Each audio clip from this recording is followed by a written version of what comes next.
Hey, it's Lauren Alaina. I remember praying and saying, when he dies, I will never talk to you again. I said that to the Lord. I was so angry. He said, I see Jesus and he's so beautiful. You don't understand how beautiful he is. I wish you guys could see this. I feel like I was as close to God's presence as you can get in this life. And this is the upload.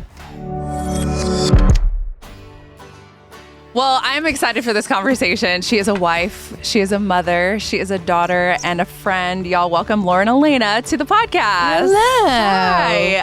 I also had on here, and I forgot to say it, I feel like you just have one of the most beautiful voices in country music, period. So also add that to the mix. Thank you so much. To start off, I just want to kind of like go with me backstage. We're at a concert, right? We're at one of your shows. A meet and greet is happening, and a fan walks up to you and wants to know what you believe in. I feel like so many people have different definitions of their faith or what they believe in. So if a fan was to ask you, you know, Lauren, what do you believe in? What would you tell them? Well, first and foremost, Jesus died for my sins so that I can spend eternal life with him, and all of my family members and friends and believers down here. And I believe in love and grace and forgiveness and redemption, and that you're never too far gone. I guess if the person was coming up to me and asking me that because they were seeking something, I would say to seek more, and you will find everything you need in the Bible. Yeah, 100%. When it comes to your faith, do you feel like it was something that you inherited, or do you feel like it was just taught to you at a young age and then you came into your own faith? Tell us a little bit about your testimony. Probably a little bit of both. I was definitely raised in church. I grew up singing in church. There was never a time in my life where I didn't have the Bible involved. But I really think my faith was redefined in early adulthood. I mean, it's been redefined a lot of times, you know, depending on what I'm going through. But I was very fortunate to kind of always know the word. But I feel like I really started understanding the word and implementing the word differently in different phases of my life, for sure.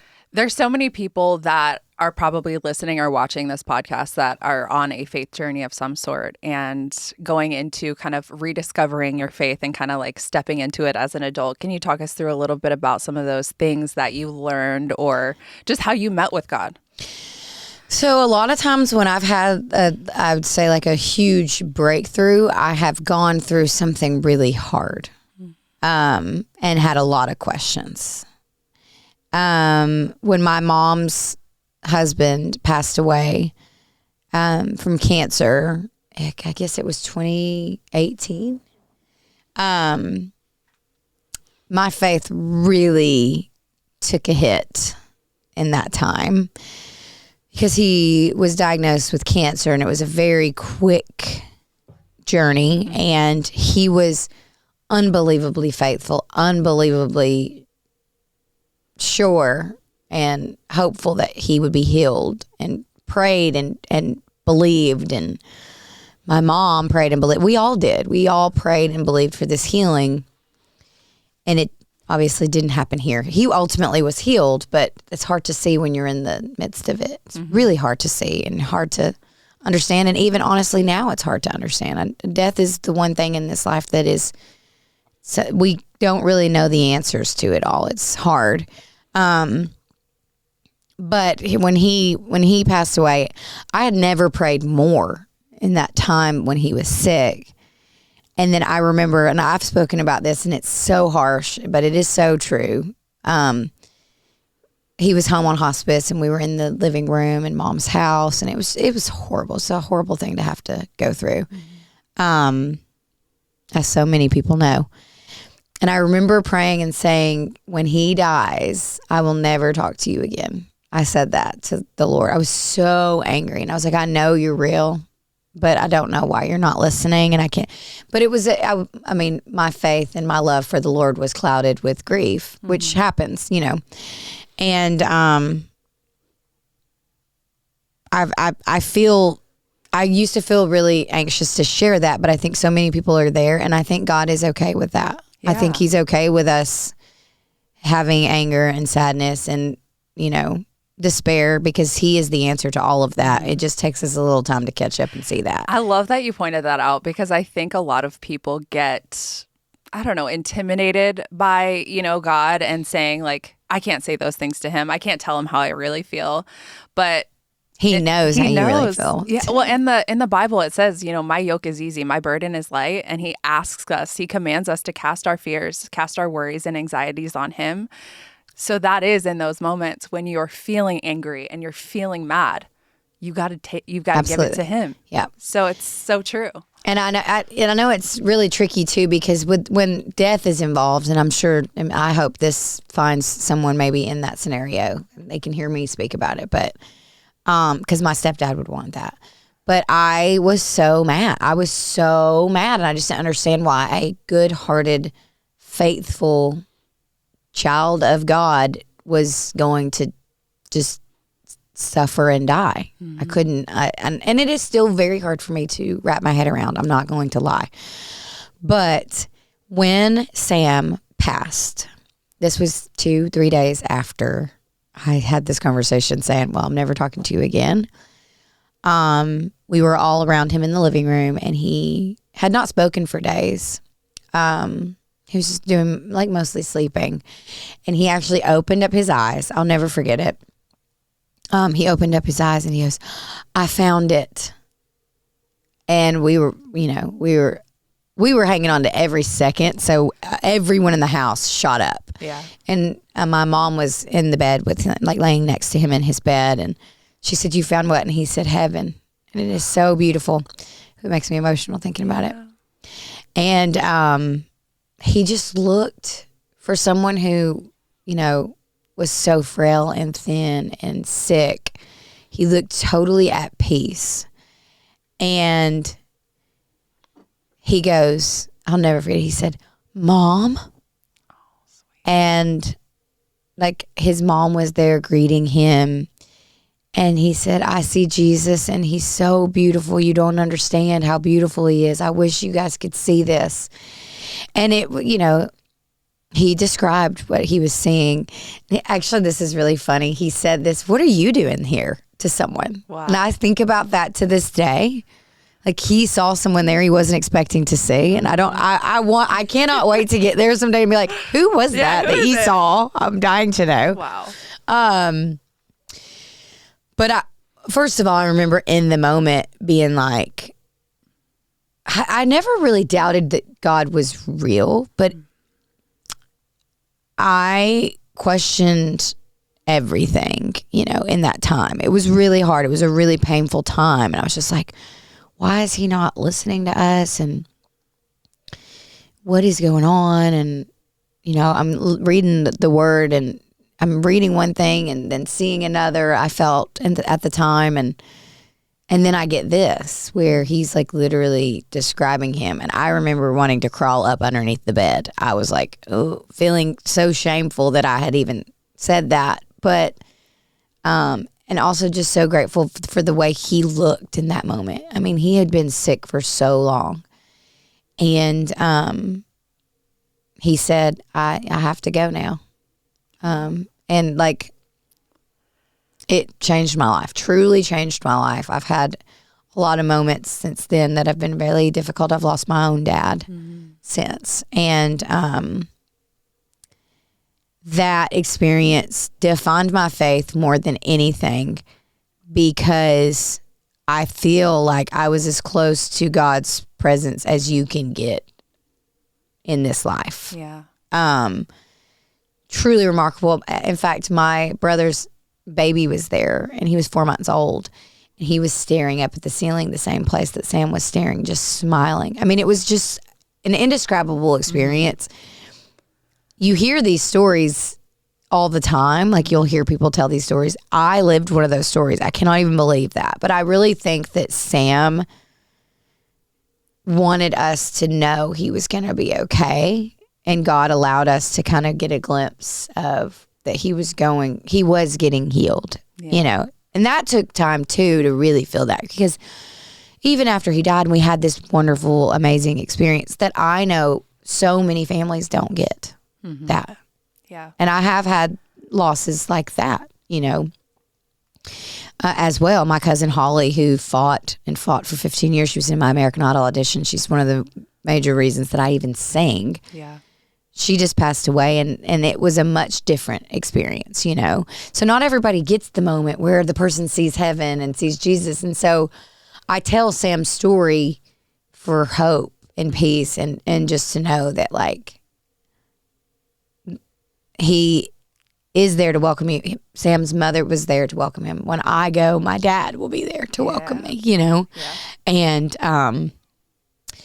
so, yeah, very long-winded answer, but I would say in 2018, my faith changed forever. But I've had moments, like I think I got baptized that year or the year before that. But it's forever changing. That's the story. That's the truth of your journey with God. Yeah, journeys aren't linear. I was actually just talking to my dad the other day and telling him, because he's going through a hard season. And I was like, Dad, in the Bible, it says that we walk through the valley of shadow of death. We don't live there. So we don't have to stay in a bad spot because there's always an end. And in those moments where you are in the valleys or you are in the pits, like you said, your belief and your doubt, like there's just, it's a roller coaster, really, of a relationship with the Lord. And I think it's such a cool, sweet thing that God gave you that moment back in 2018 to say, hey, just remember the things that I've done. And it's all throughout the Bible, too, where he does, miracles and these signs and these wonders. And then literally the next day, people are like, this is stupid. I'd rather do this instead. You know? And I have had moments since then. I mean, that was quite a few years ago. I've had moments where, like, I forget that I lived that moment. It's actually great for me to talk about it because I did lose my dad, and that has been the hardest thing I've ever had to go through. No questions asked. Yeah. But to know that my dad is feeling the peace that I witnessed Sam feel is so comforting.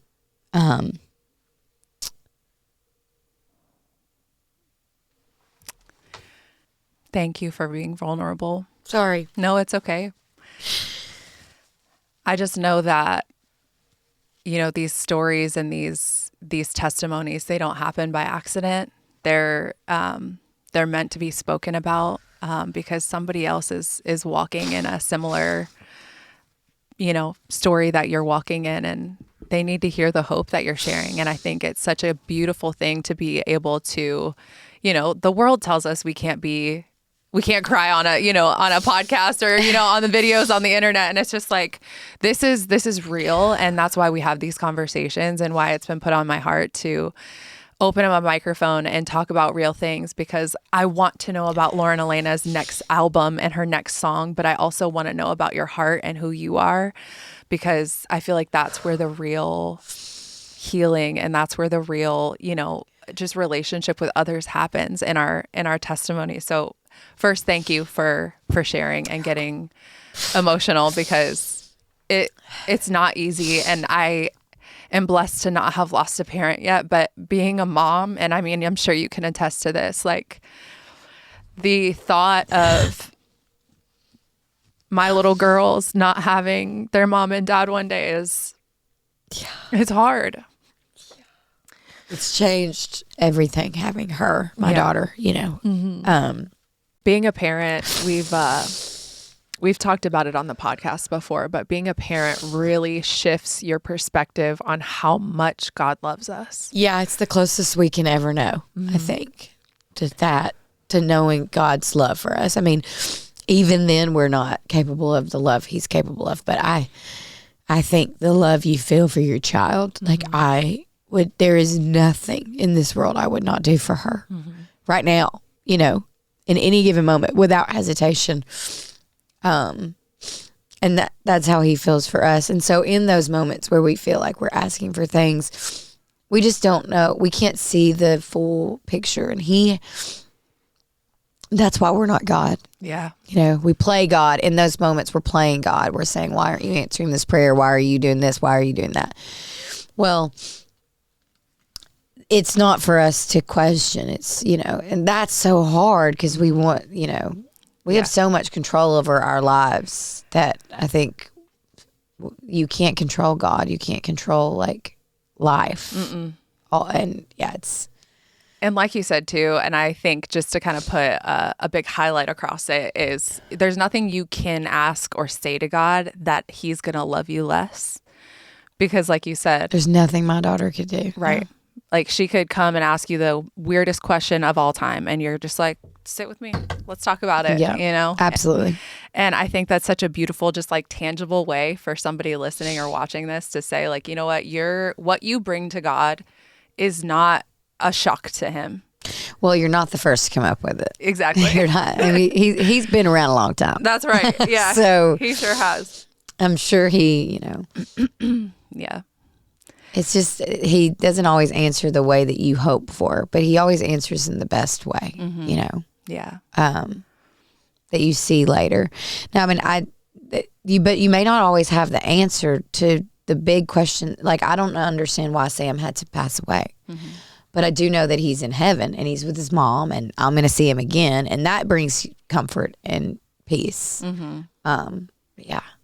Someone said to me one time, and I thought this was such a comforting thing and way to think about it. She was just like, somebody explained to me once that like 10 years in heaven is 1 minute. My mom says that. Really? So it's just such a comforting thing to say, like, it's not long before they see us. The time isn't the same. And so like when we're reunited with them, it feels like they just left us a minute ago. That's what my mom tells me. So like, because I think about that. I think about all the people that you leave here that you love, but you are surrounded by peace and love. There is no sadness. Yeah. It's just so crazy to think about like what it actually is. I know. It's so crazy. I remember being like 10 years old and thinking about eternity because I was like reading about eternity, and I remember, this is no lie, I was scared of eternity. I remember not being old enough to like understand that it never ends, and I remember being kind of freaked out about it, and I was like trying to ask my mom like, what do you mean it's forever and ever? And like, and I remember just being like, and you know, it's so funny, I'm 31, I'm like, it's even forever? What is it? I'm like, what is it? But like, my knees are hurting down here. Do they hurt? You know what I mean? It's crazy. And what do you do? And what, and like, anyway, yeah, that's so funny. I remember being like 10 and thinking about eternity, just being mind blown. And I wish I could tell her, you're still mind blown even as an adult. And I don't think that we'll ever understand it until you're there, because it's something that we've never seen before. It's something that we just can't comprehend, but it's amazing. I mean, the small glimpse I got of it, I'm like, that I got to go there. I remember thinking, all right, I got to get my ducks in a row because when I'm dying, I hope I'm seeing that. Right. That's what I got to be seeing. I want to be peaceful. And it's crazy to think about, because I feel like as an adult, as things happen, becoming a wife, becoming a mom, you start to like think about all of these weird things that you've never thought about before. So I will go there and I'm like, I don't want to be scared of dying. Like, I want to be that. I want to be peaceful. I want to be like, God's got this. It ain't no thing. Like, whatever. To where people are showing up at my funeral and they're like, she was there till the end. Like, God was through her. She was, you know, somebody said the other day, I heard them say that I don't want to show up to heaven like, just like with the look of strife. Like, I've just been striving to get here. I want to show up to heaven well rested. And I was just like, I want that. I like that. I like that. Yeah, show up well rested, because that's something I'm learning in this season too, is in the Bible, God doesn't ask us to rest. He commands us to rest, and rest in his presence and rest in his word. And it's just like, I don't want to strive anymore. I don't care about the next thing. I just want to be peaceful. And I think becoming children help with that though. Yes. And they also bring a whole new set of things to worry about. 100%. It's like what do they call them? Like the mom anxieties or the mom things that you think about. You're like, I know, like I'm like from? I am really working on the rest thing, because all I do in the night is wake up and make sure she's resting. Yep, that'll go though. It's the best thing that somebody has ever said to me is like, the days are long, but the years are short. It's so true. I mean, she's 8 months old already. And I'm like, where has the time gone? I'm going to be planning her first birthday soon. Yeah. And then before you know my it, mom just called me because my daughter was born on my nephew's birthday. Sweet. So they have the same birthday, which is a little difficult for all of the family members involved because we live in different cities. That's a problem. And the grandparent, my mom specifically, is like, she has 2 grandchildren. And my stepbrother had a daughter like a week to the day, I think, after Benny was born. wow. So we have 3 grandchildren now All in one within a week. week. Your So poor mama. there are only so many weekends. So I'm like, well, she's 1, so we'll figure it out. But yeah, it's I don't even remember what my point was. We were just talking about me and a mom. And all Oh, no, my mom called me about the birthday party. And I was like, it's in June. And she was like, that's coming up before you know it. I was just wanting to get like a plan together. And I was like, don't even talk to me about this. You're like, I'm emotional already. Don't Let think me about finish it. the tour, please. And then also too, having a daughter now and having a, just a legacy to leave behind, and it's like those things that once were so important, how we were just talking about the cares of the world. You're so worried about all these worldly things. And it's just like, once that baby comes, people always are like, I don't know if I'd ever be a good mom. Like, I don't see myself as a mother. And that switch flips. Oh my gosh. Listen. Yeah, I was that person. I knew I wanted children, but I was always worried about how they would fit into my life. It was a big fear of mine. It is the best thing that's ever happened to me. Now, it has changed my life completely. It's the hardest but best thing. Yes. Completely changed my life. Like, I thought I was busy before. Now I'm like juggling, feeding, and doing all of the things. But it's the most rewarding thing I've ever done. And I was so scared. I remember right before I had her, I remember looking at my mom and I was like, I don't know what I'm doing. And she goes, you will.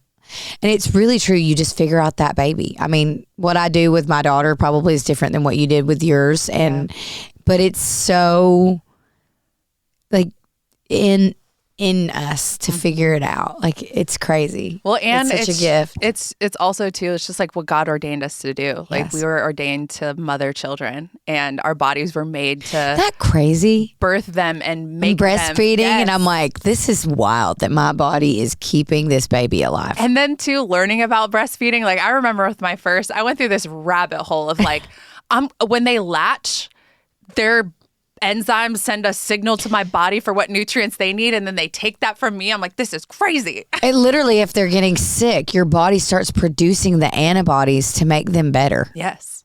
It's crazy. It is breastfeeding is the coolest, I think the coolest thing in the entire world. Same. I love it. Good for you. You're crushing it, sister. I have fought to breastfeed. I'll tell you that. It was quite a journey. We I had feel latch problems, and then she had allergy problems, so I can't have dairy or soy, and I had to do all the food. It was crazy. Well, and this is like a whole tangent. We could have a whole podcast on breastfeeding, but Definitely, I could. Even in the world today, though, of like, breastfeeding's so taboo nowadays. People are like, I don't want to do that because I'm not meant for it. And it's just like, your body's meant for it. It's just the world.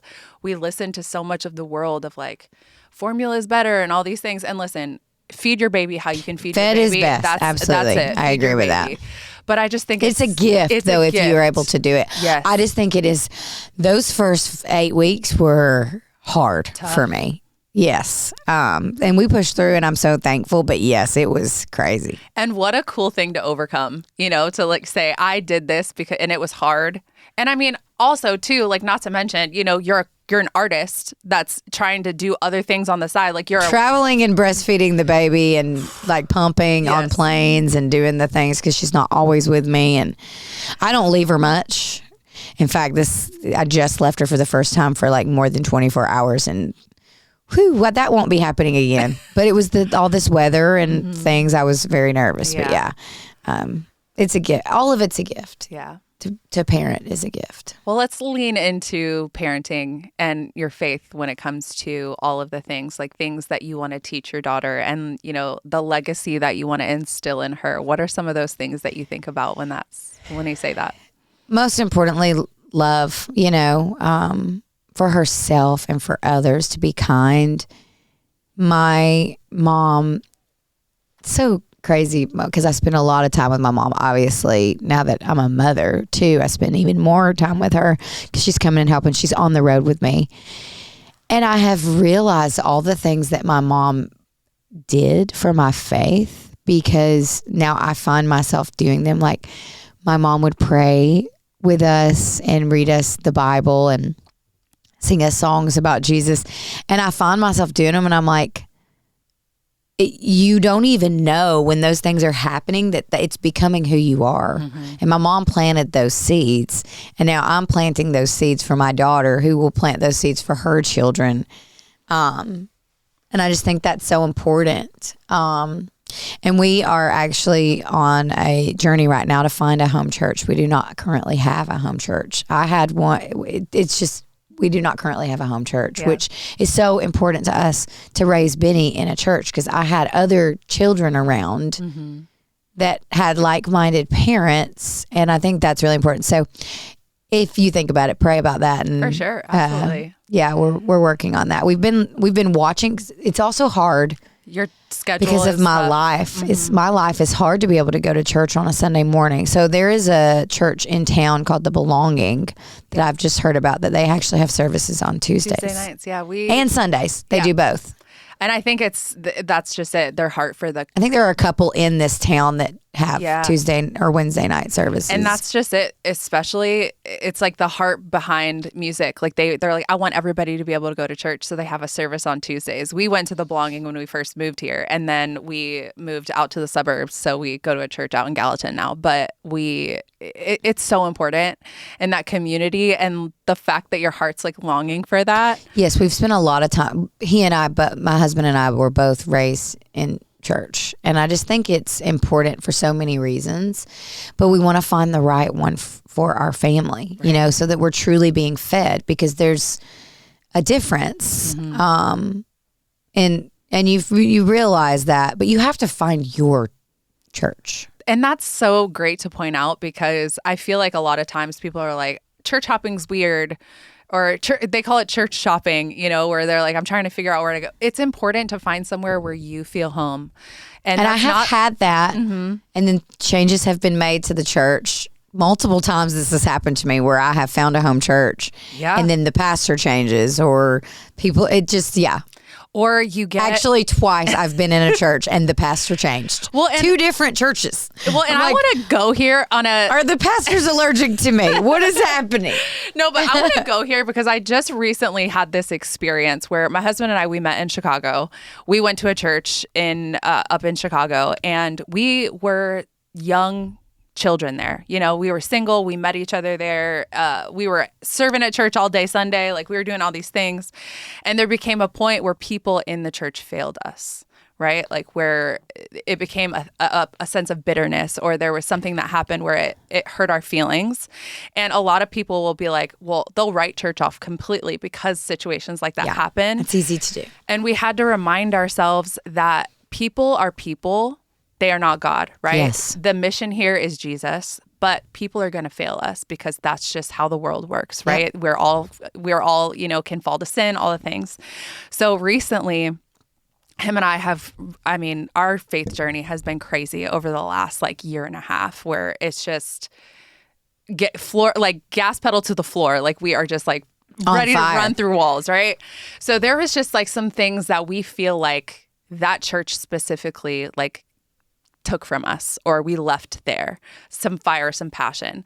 So my husband real recently was like, let's go back there and go back in and claim what we left there, because I think that is what is holding us back. Oh, I love that. Church hurt or people or whatever it was. So we went in, and it was a morning where it was snowing. It was like crazy snow. We shouldn't have been on the roads. There was nowhere to park. Like, it was freezing cold. Both of our kids had strep throat. We were like, this is crazy. We shouldn't do this. But we were up there visiting my in-laws, and we were like, let's go in there. And we did. We walked into that church and we worshiped. Like, we sat through service, and the Lord so clearly spoke a word to us.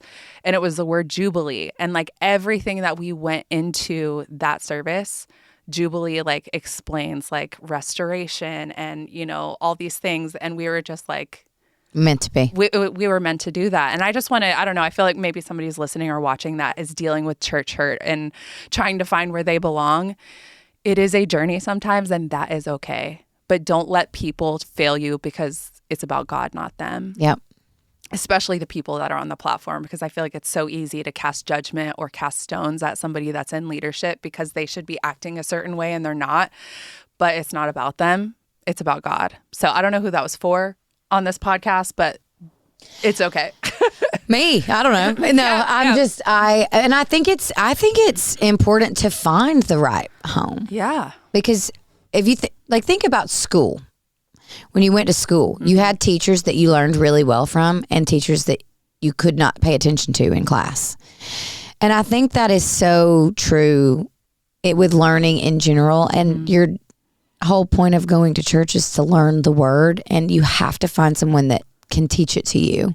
The way that you'll understand the way that that resonates with you and your spouse or in your partner and your household in ways that it really connects through, where it's not just you're getting up on Sunday to go to church because that's what you should do, like that you're going to be fed the word. Yeah. And so that's what I'm looking for. Yeah. I'm looking for that teacher that I watch and I'm like, yeah. I get it. And you also have to open your heart and be there and ready to receive. But it's just, so that's what we're working on right now. Well, I am definitely going to be praying for that for you, because it is so important with even just community, just people that are in the same season of life as you. I remember, like say 2 or 3 years ago when we moved to Nashville in 2020, all of my friends were single. It was all these things. And then I had my first kid. And then all of a sudden I didn't have anything in common with so many people that I loved. Yeah. And I was like, I need people that are walking this life with me. And so fast forward to like this past year, we have community with kids that are all the same age. We have small groups on Wednesday nights, and they all come over, or we go to their house, and it's like 15 kids running around and 5 couples. And it's awesome, because it's just, you need that. We are so fortunate that we have a lot of that. I mean, we're not all attending the same church, but like I have a friend, Ainsley, who was one of my bridesmaids, and I do Bible studies with her. I've done a few with her, and I actually call her often when I need a sounding board. She's a mom of 2. One of my dearest friends. She's an author and she does a lot with youth.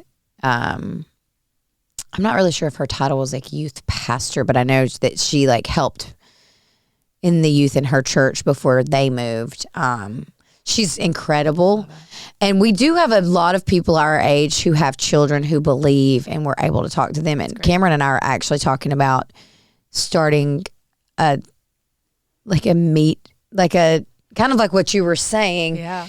We live on the river, and we talked about how great it would be to meet, because water is so healing for people. And we talked about starting something ourselves where we invite our friends who have kids and get all the kids together and do like a Bible study for families.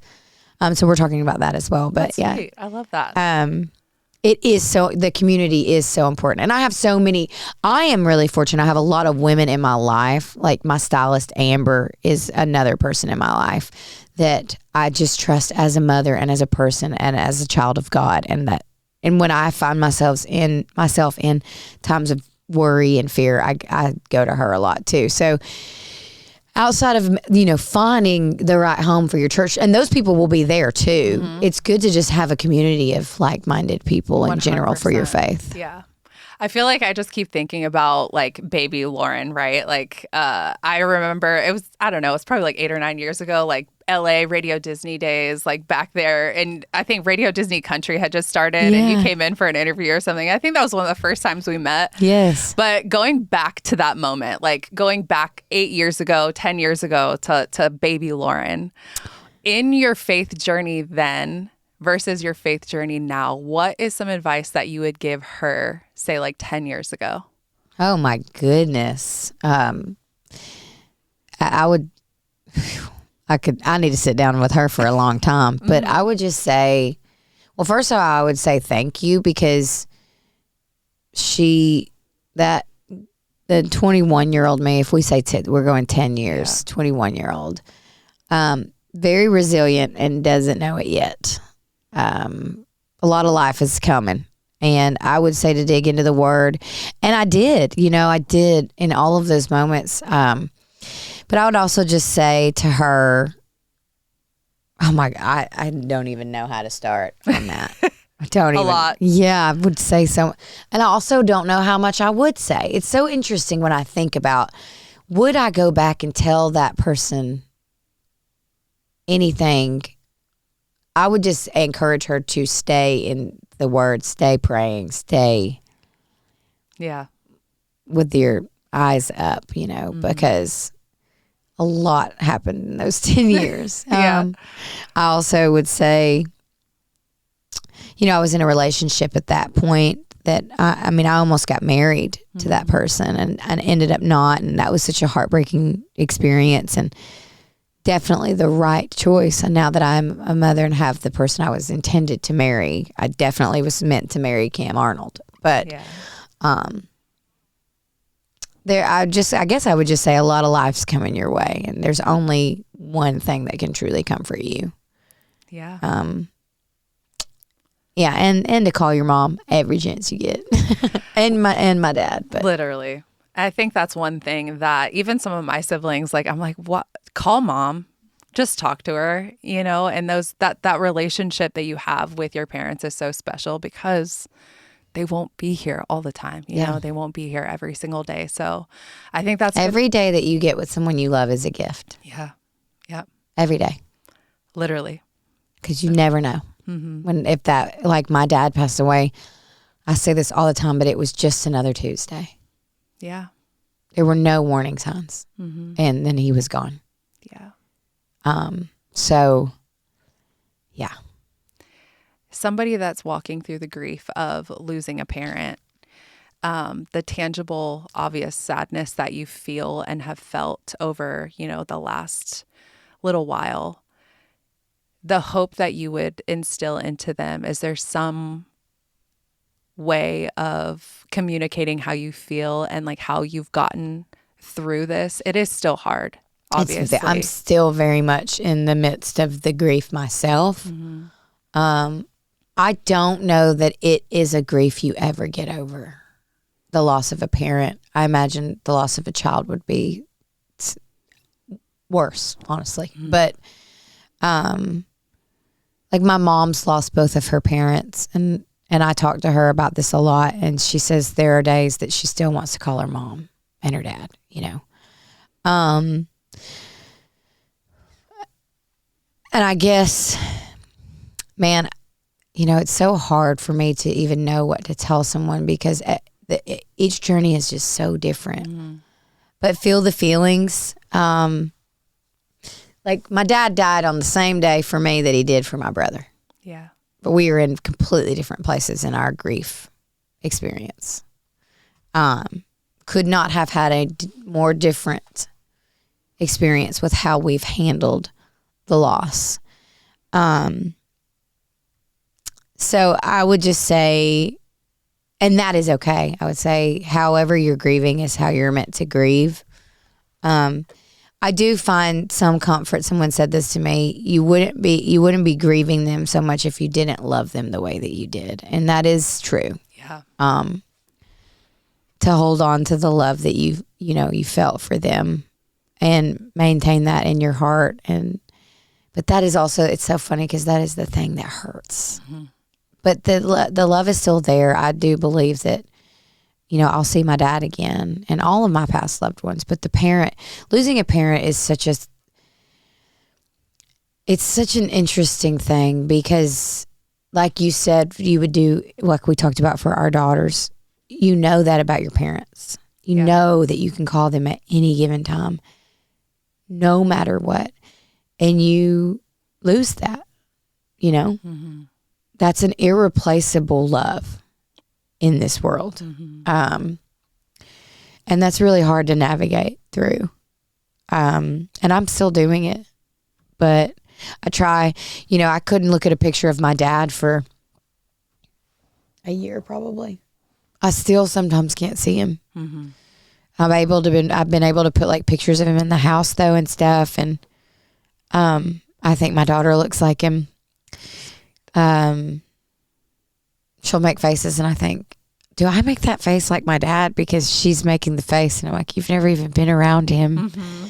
But also such a sweet gift from God too. Yes. Yes, she's a little piece of him. Yeah. But I mean, I guess as far as like someone who's lost a parent,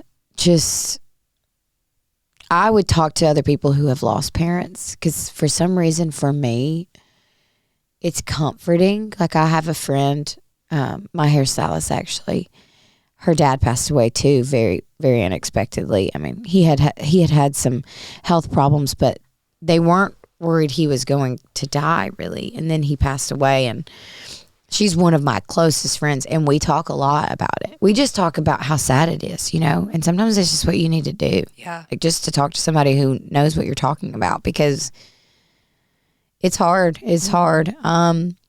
And I've actually just been talking with another friend of mine who lost her dad about doing some grief counseling. I think I'm going to start some grief counseling. I go to therapy weekly. It's been a little hard on this since I've been touring and a mom, but I think I might go to like specific therapy for grief healing. But everybody's journey is different. That's what I would say, is to give yourself grace in your healing process, because depending on how you lost them, when you lost them, it's just different for everyone. And like I said, my brother and I lost the same parent the same way on the same day, and we're in different places, and we talk too about it. And the way he feels and the way I feel are just completely different. So I would just say to pray, and sometimes I talk to my dad. I don't really know how any of that works, but it brings me peace to talk to him. Yeah. And if I can encourage you too, like the Lord is close to the brokenhearted. Like he is mourning with you. He doesn't, just like a parent, we don't like to see our kids sad or sick or hurting. And he sees your tears and they are not, returned void. Like he is proud of your heart, and he is proud of who you are and the fact that you love so deeply. Like what a gift as well. I know we keep saying the word gift, but like truly a gift to be able to be vulnerable and to have a heart that says, I love. And the fact that you want to instill love into your daughter, like that's one of the major things that you keep saying. And I just see like you've just got such a big heart, and the Lord is close to the brokenhearted. And even though it hurts tangibly, like what a great reminder to know that, when you're talking to your dad, the Lord's arms are around him listening, just saying like, look at my daughter, So thank you for being so vulnerable and opening up, because I know that that's tough. And I can see it in your eyes, like how much you care for your dad. And I mean, even recently singing a song that, you wrote about your dad on stage in front of people, like you're not only healing your grief, but you're helping others heal theirs too, which is also such a gift. Yes. I'm thankful that I'm able to use my like I have a lot of people that will come up to me. I've written some songs about it, and I imagine I will write more as I continue to write songs, but I have people come up and tell me they lost people in their lives, and that the music is healing for them, and that's what it's all about, That's the most rewarding thing anyone could ever say to me, because I have those experiences with other people's songs, so to be able to like deliver that to someone. And I always think of the phrase of how there's purpose in pain, and how your pain has been so much purpose for other people.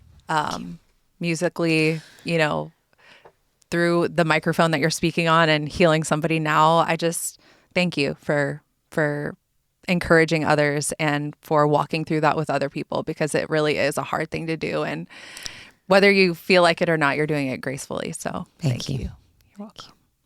Well, I always wrap up the podcast kind of talking about just things that you're praying for. I know you had talked about finding your home church and things like that. But what are some other ways that we collectively, as those who are watching, listening, us here, how can we pray for you in this season? Oh man, that's so sweet. I love when people ask me that. I'm in a very transitional time, with my career and motherhood and balancing all the things. So I would just ask for people to pray for peace for me and just comfort but I mean, it's the best season of my life because I have my daughter. It is just such a learning curve, basically. So, yes, pray for the church, pray for my,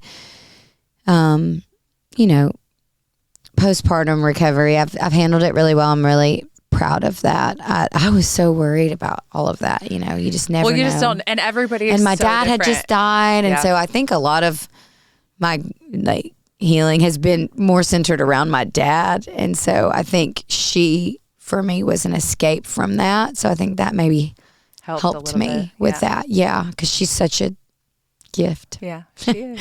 We keep saying the word I gift. love it. She is. But, just pray for me to find the right path for navigating all of that with her and the future, and for peace mostly. Okay. When someone asked me what I wanted my word for 2026 to be, it was peace. So let's be manifesting the peace. Yes, girl. I'm working on it. It's still less anxiety and more peace. We got this. All right, well, I'm going to close this out in prayer. Okay. Dear Heavenly Father, Lord, just thank you for the gift that Lauren is. God, we just say thank you for the gift of motherhood, that she is such a good mom. God, that you just continue to remind her that she is such a great mom.